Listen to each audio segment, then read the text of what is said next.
here back in Manchester with my friend Joel Mawhinney. Hello, my friends, and hello as well. Good to have you in my now hometown. Yeah, because you were still new here. Yeah, because you were based in Belfast, weren't you? Yeah, I did 5 years in Belfast, and before then Bangor by the sea. So it feels weird. The city feels absolutely enormous, and I don't really know my way around. Yeah. Dave came here and I was like, oh yeah, I'll show you some good spots, and then proceeded to take me to the place where it was best to film because I hadn't got a clue. So thanks. Yeah, well, it's been 6 years since I was actually staying here. Yeah, because it's my watchmaking course here. Of course, yeah. It's a good city. It changes every single time you walk around. Well, when I was here, Deansgate didn't even exist. Yeah, that's wild. And there's new skyscrapers. I mean, there's one being built right there, you can see, and they just pop up all the time. So getting higher and higher. They are, competing with London. Yeah, I feel like, imagine you were somebody who built skyscrapers though, you'd be raging if you built one and then someone said, gonna build a bigger one, then you'd be like, right, okay, I need a bigger one. So it's just a big competition for the rich at this point. Yeah. But it's a nice city. It's good. Beetham Tower just there always reminds me of Tetris.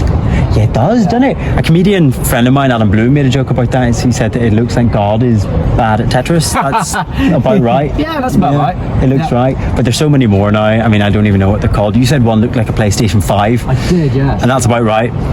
Yeah. Cool. It's a good part of the world, but I'm not in the city centre, so and I don't see all the amazing things just down by which is quite nice City. When you do come in and you get to see. Oh yeah, I feel like I'm in New York or something. Yeah. I haven't been to New York, so can't comment on that. Yeah. But yeah, welcome. Yes. Back.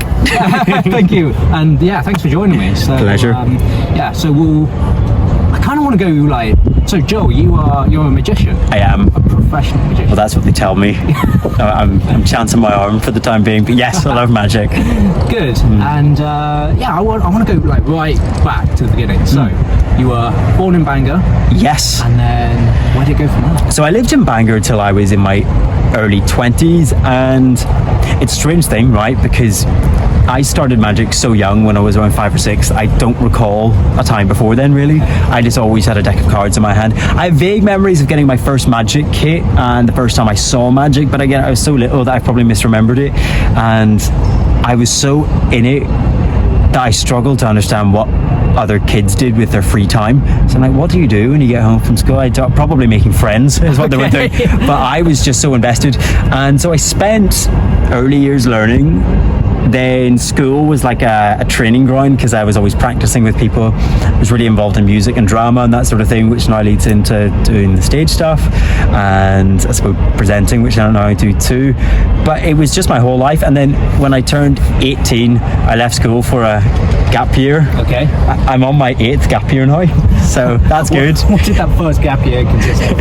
Yeah, well, not a lot. I had a deal with my parents, which was, listen, give me a year. I remember watching a Chris Angel Mind Freak TV show, and he said that when he left school, he made a deal with his parents, give me a year, and if I haven't made it, I'll go to medical school. And I was like, listen, give me that, let me have my 1 year. At the end of the year, I was no closer really to achieving anything than before, but I think they saw that I was working hard, and I made some progress. Like, I was getting the odd gig. Luckily, I had then been screen testing to do a show for BBC Northern Ireland, and so I got that when I was like maybe 19, and it didn't film until I was in my 20s, but it gave me something to kind of be like, right, okay, I could do something with this, so it justified me not going to uni. So I never did that. I just kept working, and I was doing gigs at that point, so like parties and weddings, random bits of social media. I was trying to do stuff on Facebook and all the rest. That never really went anywhere at the time, but then COVID happened, and that was horrendous in many ways. The one shining light for me was that it basically gave me complete focus. So you're in a house all day at a phone. I was like, well, I may as well make videos, and that's when they started to really pop off, because if you do something for 16 hours a day for a year straight, hopefully you should see some progress. And it just happened that everyone was glued to their phones. So yeah, TikTok kind of grew massively out of nowhere, and then that's it, because you're well over 1 million followers now. I think, it would, I think I remember, I recall getting my 1 million followers on TikTok because I was live streaming when it happened, and I ordered myself a pizza to celebrate, which was just bliss. It's weird how it works, because the first 10 years of me doing social media, because I started a YouTube channel when I was 11, doing magic videos, and I did it the whole way through school. It took me 10 years to get to 1,000 subscribers. Wow. I was clearly horrendous. Like, that's worryingly slow, so it took me a while. Then I maybe got like 10,000 here or there there on Instagram. But then when I hit the 1 million mark on TikTok, it has this snowball effect, because by that point I'd figured out what was working. Sure. And then it became 2 million. I think I went from 1 to 2 in a month. Wow. Which was mind blowing, and then it grew to over whatever it is at 15 or something like that across a year or so, which is just, your brain can't wrap around that number. So luckily for me, I was still in lockdown at that point, so I didn't, it wasn't possible for it to go to my head, because it wasn't like I was going out and like people being like, why are you? It was just my same friends in the house, which was great. And then that was a fun era. So I basically just did that for a couple of years where I went back to normal, started doing shows and stuff again. I enjoyed it a bit more. I did all those videos with my brother, so we had a great time. Yeah. And he deserves as much of the credit for building that as I do. He was tremendous, and he's sort of like a fan favorite for people who watch my stuff, so we enjoyed doing that. And then I got a call to perform on Blue Peter, which show in the UK, if you don't know it, kids TV show. So I said yes, did the show, and I thought, this is very strange, they're giving me a lot of lines here, and it was a screen test. And so I got a phone call, we'd like to be the next Blue Peter presenter, and then rest is history. So I'm still doing that now, and that's been 2.5 years. That is my life story. You're welcome. It took a bigger than a nutshell, but yeah, thank you. Great. Do you mind just taking a step back? Perfect. You want to be able to see my yeah, lovely.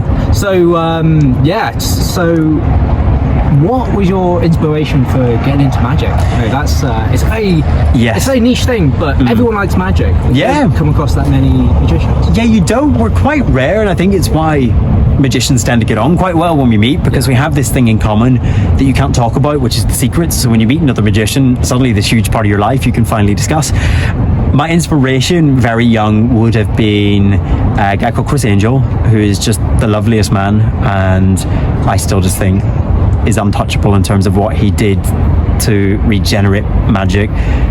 His stuff from even the early sort of 2000s is still groundbreaking. It's amazing. And if you ever happen to be in Las Vegas, see his show. So he was a huge one, and I remember dressing up as him when I was a kid all the time. I had like the diamond card belt and like chains and little hat and stuff. So he was huge. And then as I got a bit older, I became fascinated with Darren Brown, who again, just phenomenal and so creative and such a great showman. So those two definitely. I met some other magicians as I was growing up, but in Northern Ireland there weren't many. So for the longest time, I think till I was 13, I never met another magician. Wow. And then I met a guy called Caelan, who's a lovely bloke from NI, who put me in touch with the Northern Irish Society of Magicians. Met a few more, realised, oh, I'd actually love to do this for a job. And then other conventions, that sort of thing, you meet lots of people who are inspirational. But it very much was Darren and Chris Angel in the early days. And there was another chap called Jay Sankey who taught magic. I think he performed too. Well, I know he did, but he was never like a big celebrity TV magician. But he used to teach his tricks on DVDs, and every Christmas and birthday I would get those, and I would love learning. So he was a big inspiration too. Wow. So loads of good people, but you find it from everywhere with magic. A lot of the time your good ideas don't necessarily come from magic. It comes from other things, whether it's music or a movie you see, or it could be anything at all.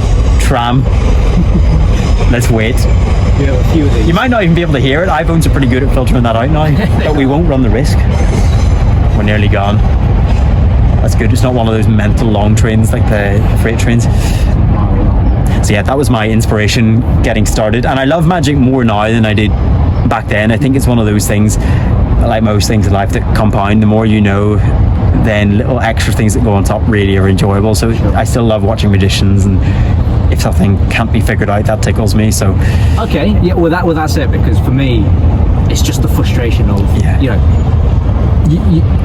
you believe your eyes because obviously it's happening, yes, but it's the idea that you just don't know what's going on.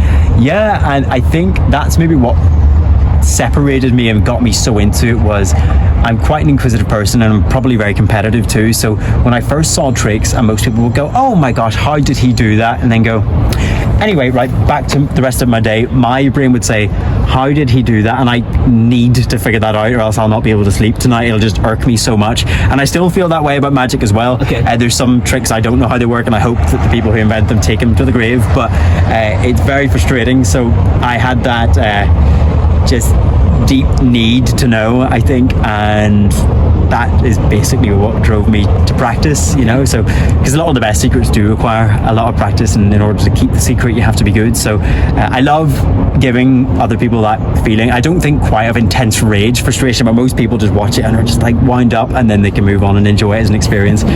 So giving that to somebody else is great. So you got to practice. And how do you actually get into the industry? You know, it's very tight knit community. You have the circle, was it? That's right. So all of that not that it wasn't useful. I learned a lot of stuff, but it wasn't necessarily helpful in getting into the industry. I think for me, it was probably, there was a book I read, right? It was called The One Thing by Gary Keller, and I read that when I was 18 years old.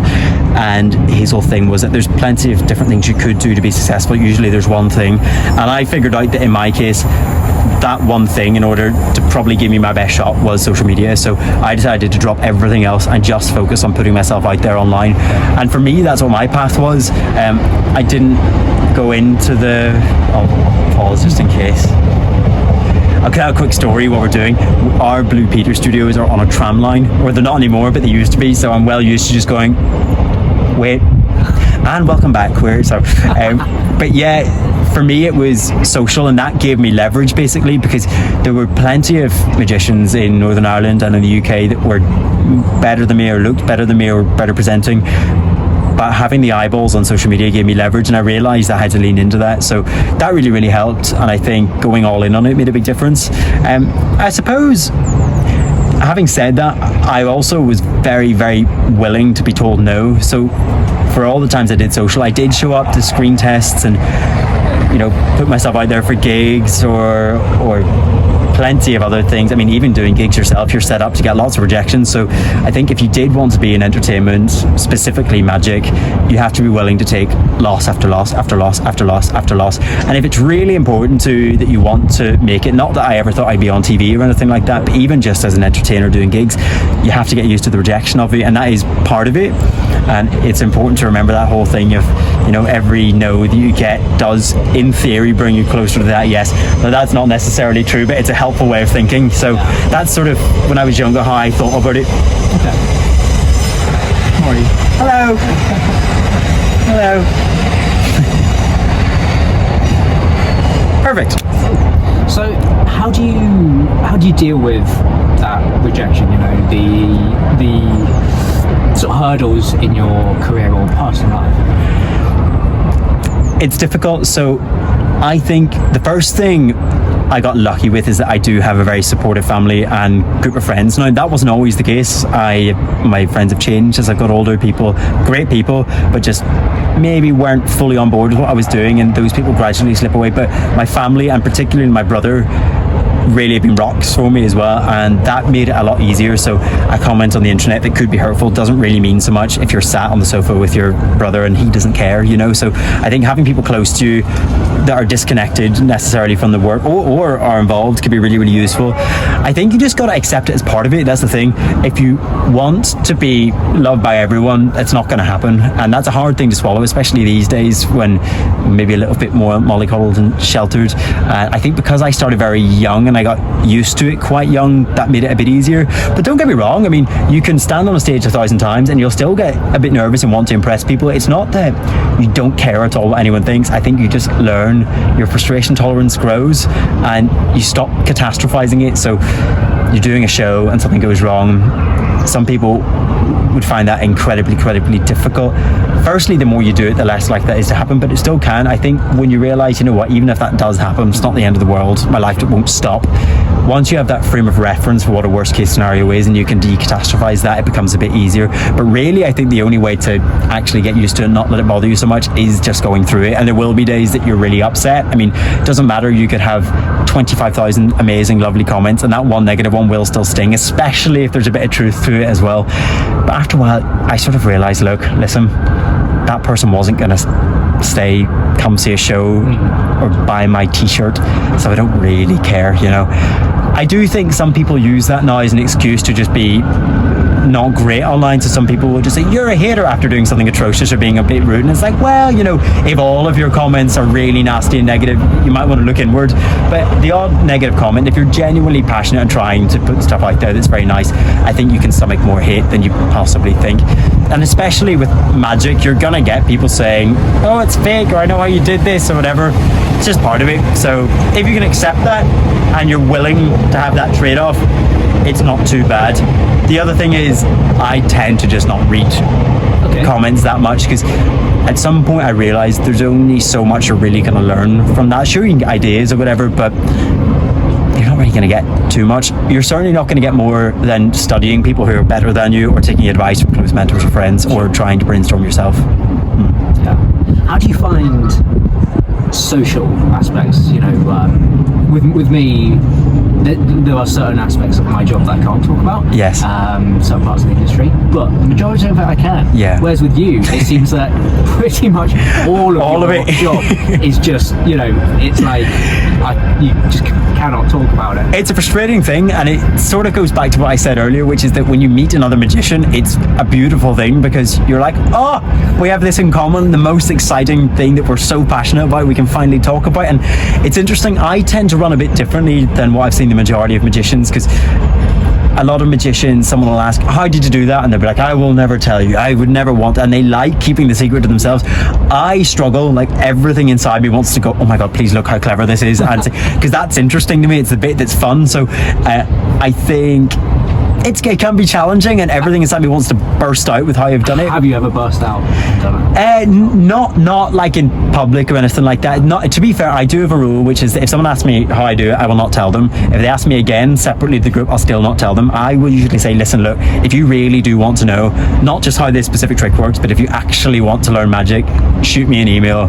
I'll send you in the direction of some stuff. I'm not just going to tell you how this trick that I've practiced for 10 years works. That kills it, and you'll never do it. So I prefer to teach them the basics and stuff, and if they're willing to do that, which often they're not, then cool. If they are, great, get someone into magic, because that's, you have to teach people somehow, and it might be that's how the next great magician is born, is you have to find out somehow. Sure, there's great stuff online, but usually the way you get started is by hearing something from a friend or whatever. So I tend to stay quite quiet, but sometimes it gets the better of me and I slip out, and I deeply apologize to any magician I've ever exposed a trick of to a friend. I promise I tell them not to tell the secret, but sometimes stuff is just so good that you're like, oh, look at how, it's why I really enjoy things like bar bets and that sort of thing as well, where it's like, try and do this, you can't, I'll show you how to do it for a free drink or whatever it happens to be, and that's great, because you get the payoff and being like, haha, like, and you can now do it as well. So I really enjoy that sort of thing.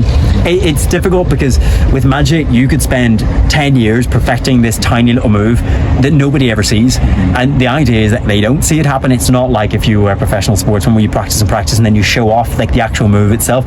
You're practicing so that nobody sees, and ideally they just think it's magic. Well, actually the method's probably more difficult than just having magical powers. So there's, oh, that's my mum. Not really. That would have been good.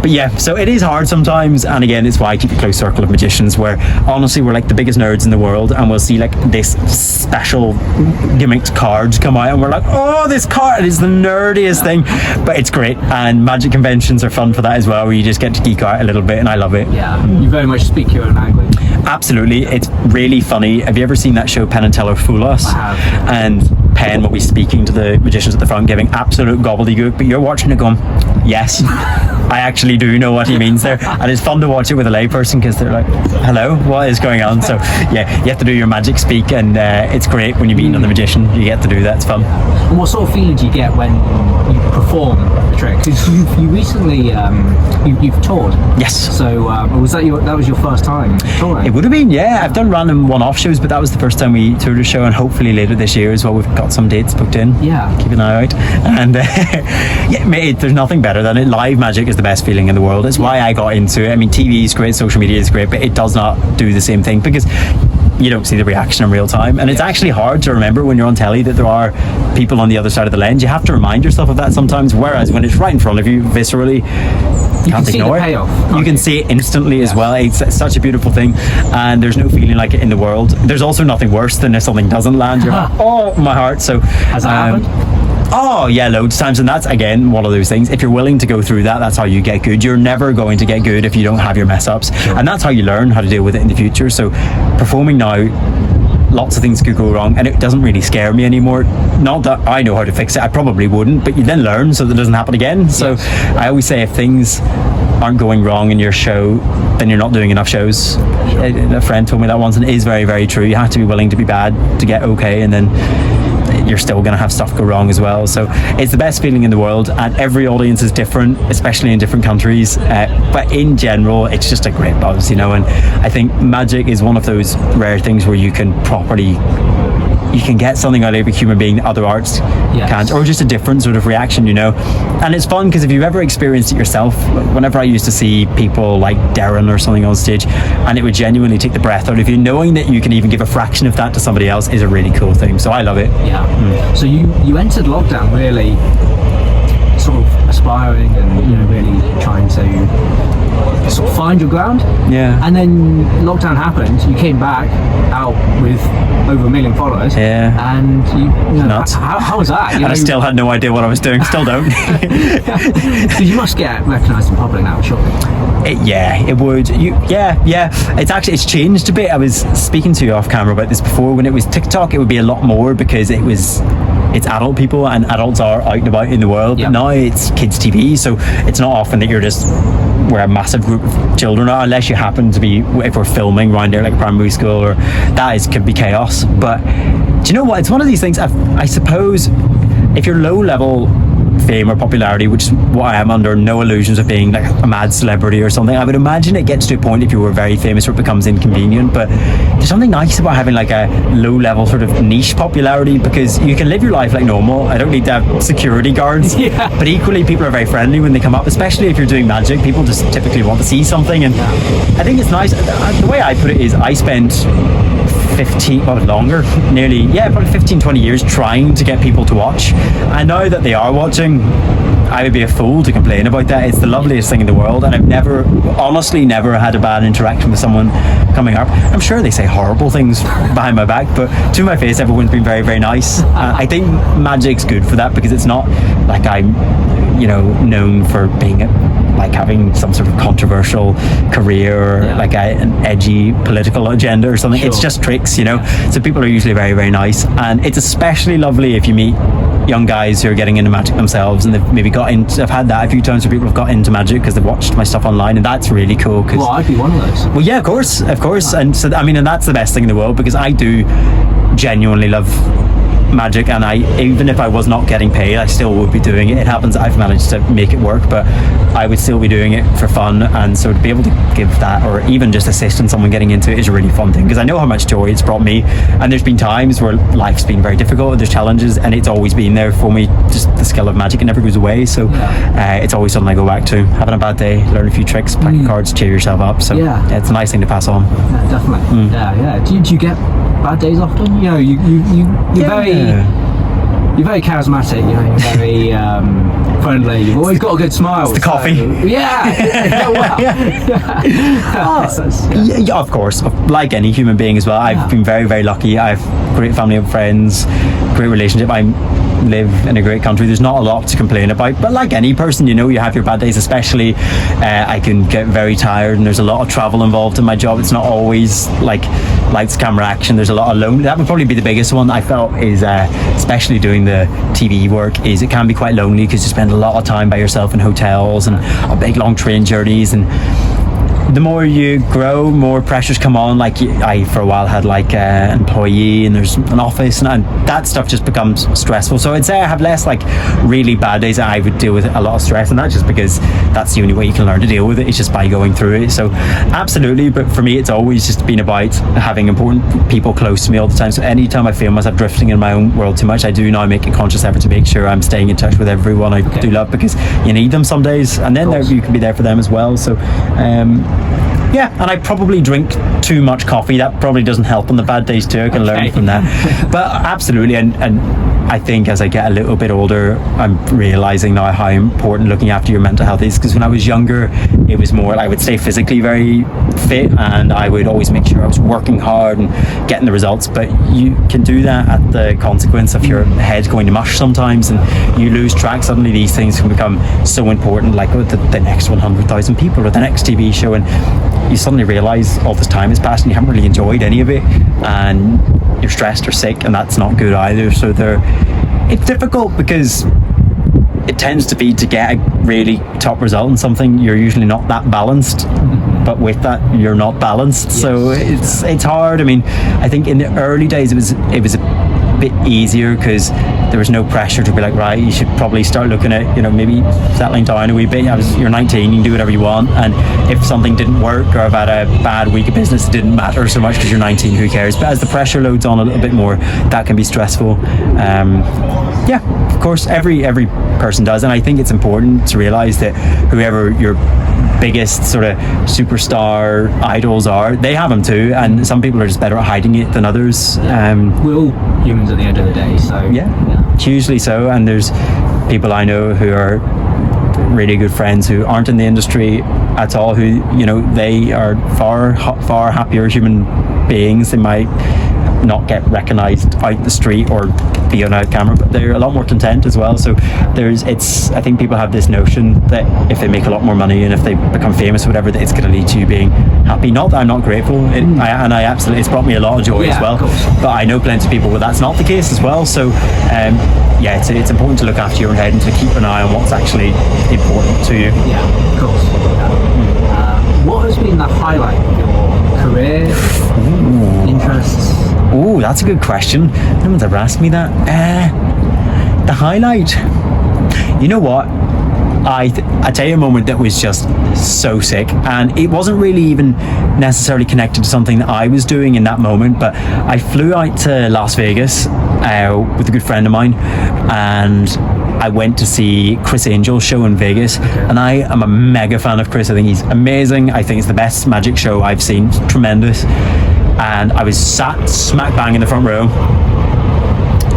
and I think he was midway through his Dove act or something, and I was giving him a big round of applause, and he was getting standing ovations halfway through his show, like in the middle of tricks, which is unseen. It's so good. And at one point he sort of just looked down and was like, and gave me a thing. I was like, oh, he looked at me, oh my gosh. I was like, this is so amazing. Anyway, then the show wraps up. He does his final levitation illusion, but before he did, he was like, I'm not even going to try and do an impression because that'll be in case you ever see this, but he stopped and he said, listen, we have a very, very special guest in tonight, a young man. He's all the way from Northern Ireland. He's one of the rising stars of magic, Joel Emmet. And I was like, oh my gosh, I could melt. And that was a highlight, because had I not worked to be somebody in magic, that wouldn't have happened. Yes. And had he not been so kind, because he did not have to do that, he did not, and he had us backstage and stuff afterwards. Wow. And just, if you ever do see this, Chris, you did more for me than you realise, both from inspiring me when I was a kid, but you made me feel very important in that moment too, so thank you. But that was a highlight, and I was on cloud 9 for days. That's great. Didn't need to gamble in Vegas because I had a natural high of just euphoria. It was absolutely wonderful. That's fantastic. That was a good one. Yeah.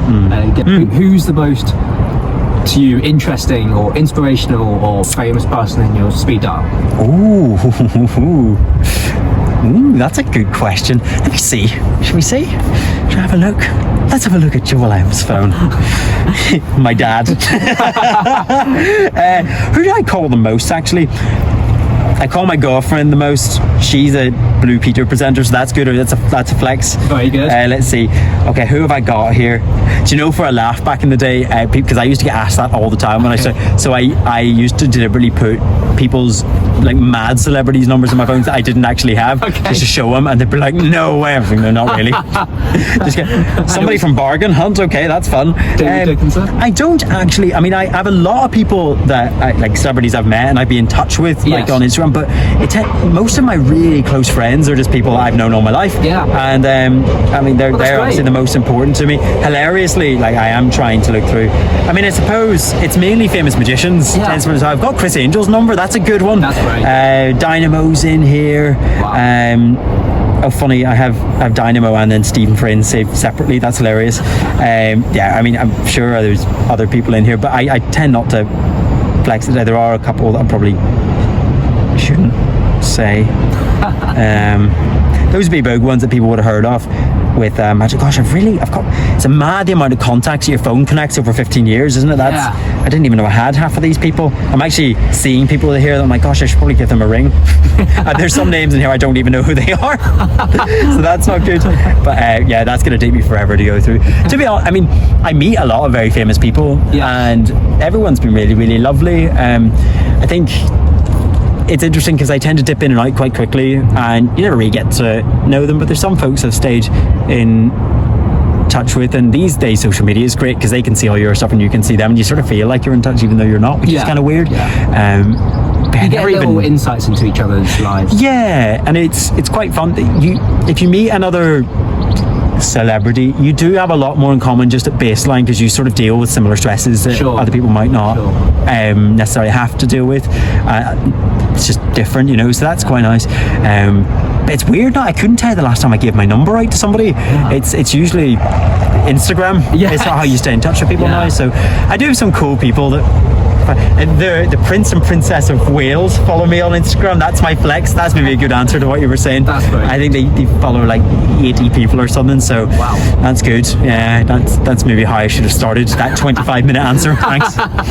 You can cut all that. So how was it meeting Prince William? Oh, he's amazing, lovely guy. Yeah, he's perfectly friendly, very, very sweet, great with the kids that he has kids himself, so he's great. Gave us loads of time. Most of the celebrities I've met have been, there's only been like a small handful who've been even remotely not nice people, just like they've been rushed or for whatever reason. I do think there's a lot to be said for the fact that if you're coming onto Blue Peter, people tend to be on their best behaviour because it's a bit of a legacy show and there's kids involved, so they tend to behave. But even when I've just been doing magic for folks, they're usually quite nice. I feel like what freaks celebrity, put it this way, a lot of times I hear nasty celebrity stories, and I'm sure there are some who are not great, but a lot of the time I think it's because some people can actually be quite offhand rude to them in their approach. Like people will go up and maybe interrupt them when they're doing their shopping or something, and if you got that 50 times a day, you might be a little bit like, oh God. But most of the time when I've met people, if you're friendly enough, they're usually all right.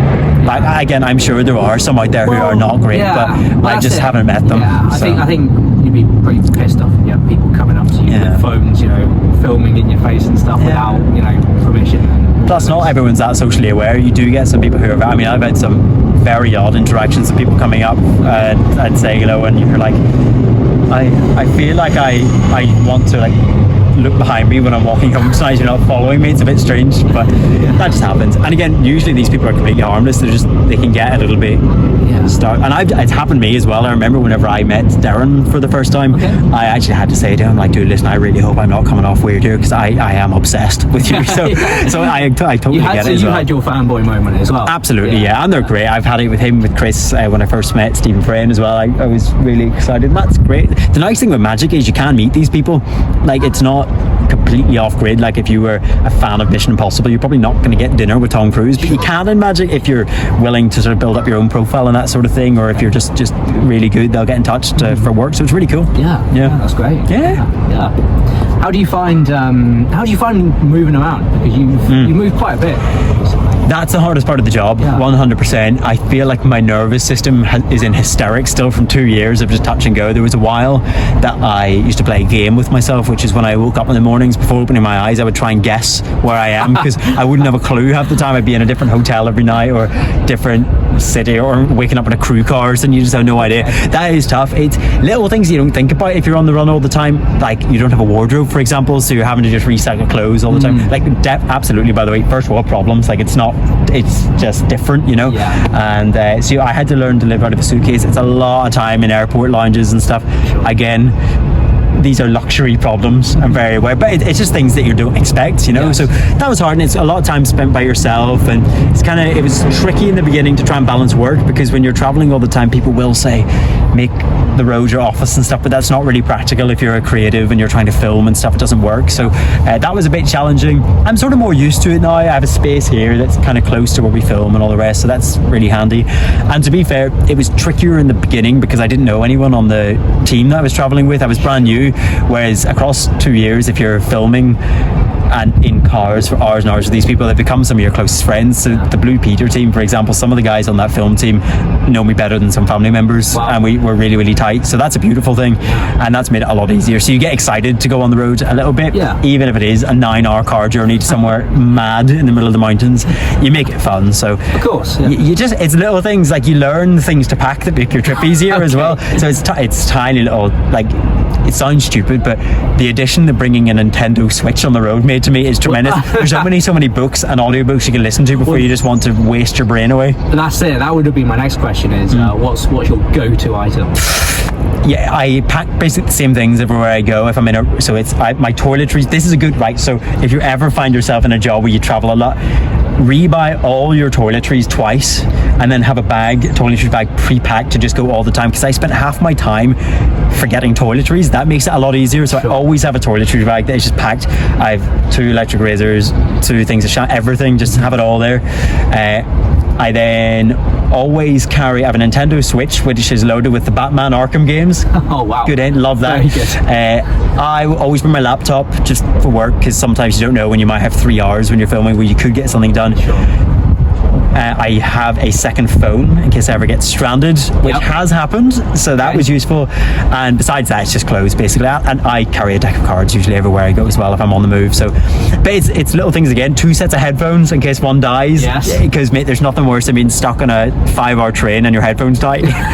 First world problems. But yeah, if they're first world problems, but if you're doing it 6 times a week, it becomes stupid to not fix the problem. So I think those little things. But yeah, and then do you know what, a big thing for me that made travel a lot easier, not even the things you pack, is just taking advantage. If you're in the car for ages or you're on a train, call friends. Like, that makes travel pass so much faster. So I'll spend a lot of time on the phone to parents, brothers, sister, and these days you can get signal, so that's a really good way to do it. Little things like that. I know other people, like an ex-presenter used to bring like candles and tea everywhere. Everyone has their things. For me, I also look ahead to see what things are on Deliveroo before I get there, so you can get excited about getting there and looking at things in cities. But you'd only learn to do these things if you travel, and you've done it yourself. You understand what it's like. So that's those are my travel tips. Good. Enjoy.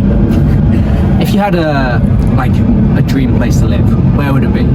It's tricky, because my dream idea of where to live originally, and you're gonna watch me now getting soaked in rain, so I hope you enjoy my windswept look, would have been actually living in Belfast city centre in like a little penthousey apartment. Then I did that and I loved it. It was great, but so then I've moved here. I do think I like living out in the country. When I was in COVID times, I lived out near the sea in a town called Donaghadee, and that was a place I would get up. I love walking and listening to audiobooks. I would get up, go for like a big mammoth 2-hour walk, coffee, and then just work with no distractions. In the city, it's very hard to get focused, especially when you have so many friends nearby and there's stuff to do. So I think I like driving too, so I don't drive when I'm here. Those sorts of things are more suitable to being in the country and driving about, and I think I'll do that again. Sure. It just doesn't suit my thing of life right now, but maybe I'll do that out in somewhere warm. It sucks over here. I do love it. I mean, Northern Ireland's tremendous. I like it. I'll probably move back at some point. For the time being, I'm here, but who knows? Or maybe I'll do Vegas one day and do a show out there. That would be the real dream, but I don't know that I would end up living there forever. I think I'd miss home. You'd like it in Jersey. You think so? Yeah. What do you think I'd enjoy about Jersey? Do you know, I think you would like because I get the sense that you quite enjoy, your downtime, quiet, just being outside. I do. And Jersey's perfect for that. We're a population of just over 100,000 people. Wow.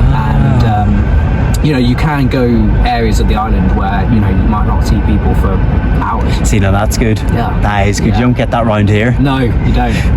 I think there's something to be said for also, if you live in a city, it's quite weird. Like, I had culture shock whenever I was in Tokyo for quite some time. We were filming, and even though that is a colossal city, it's weirdly quite quiet everywhere, and it's very peaceful and it's clean everywhere.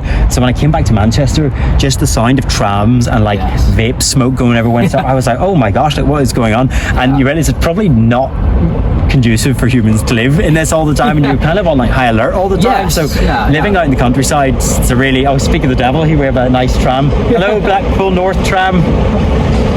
Now that's a place that I go every year that I don't think I can live in, which is Blackpool. Go every year for the Blackpool Magic Convention, have the greatest time, eating a Greasy Spoon Cafe. Don't think I'd live there.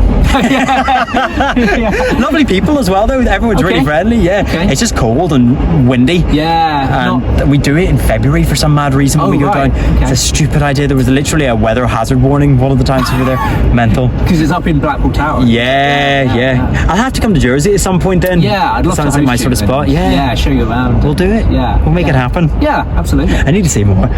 This is the one thing, is with this job I do travel a lot, but I don't actually get to see a lot of the places, because we tend to drive in and it's usually quite late. It's hotel, the next day we film on location, and then we're off to the next spot. So I've seen a lot of Premier Inns, but I haven't necessarily seen a lot of like actual towns and stuff. Have you got a loyalty card now for Premier Inn? I don't even know if they do one. You should ask them. They better. I probably wasted tons of money. EasyJet don't do air miles. That's the one that really got me.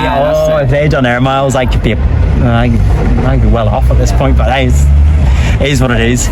Loyalty cards are good if you're traveling. The Pret a Manger membership was very, very good for. I was guzzling coffee like a machine. Oh wow! But my girlfriend got me a coffee machine now, so we're all good. Good. That's good stuff. We're gonna have to wrap this up before the rain starts to get heavy here. It's a little bit. The world is against us. I mean, there's marches there. If you just give me a second, I can stop it with the magic. If that's that would be great. Do a Doctor Strange. Can you imagine? Brilliant. Imagine it did stop. It would have freaked you all out. yeah. Sorry, I just made it rain more. I did it in reverse. Sugar. Sorry. It seems to be. It is what it is. So you like to keep yourself fit and healthy, both physically and mentally. What's your best? It's selected for everyone. But how would you do it best? Okay, I think they're quite tied in together, really, physically and mentally, because obviously if you're sat on the couch all day eating Big Macs, it's fun then, but you're going to feel bad the next day, both physically and probably mentally too. I'll let this little balcony go past. Hello again, Blackboard. What was it? That was quick. That was a quick van trip. They decided it wasn't for them. They're like, no, get out. There we go. That's to the airport. God, I've been on that tram many times. I suppose my best advice would be, if we're talking physical health, the thing that's always helped me, I'm a big believer in the whole fasting thing. I know it was a bit of a I was doing that since I was 18, and it's always kept me relatively in good shape. I'm not a big muscly guy, but I've always been sort of thin and healthy, and I don't get out of breath going up the stairs, so I try to track roughly. I got too obsessive with it for a stage, so now I usually will eat like 2 big meals a day and a little snack, and that gets my 2,000 calories in or whatever, so I work that out, and that keeps me fairly healthy physically. Do a lot of walking. That's probably physically and mentally, that's what works for me. Everyone's different. I don't enjoy running, and I don't enjoy doing like CrossFit HIIT workouts. It's just, I get 5 minutes in and go, why am I doing this to myself? But I could walk for 3 hours, no problem. And so for me, that was really important, because it's time to myself firstly, which I think I need every single day.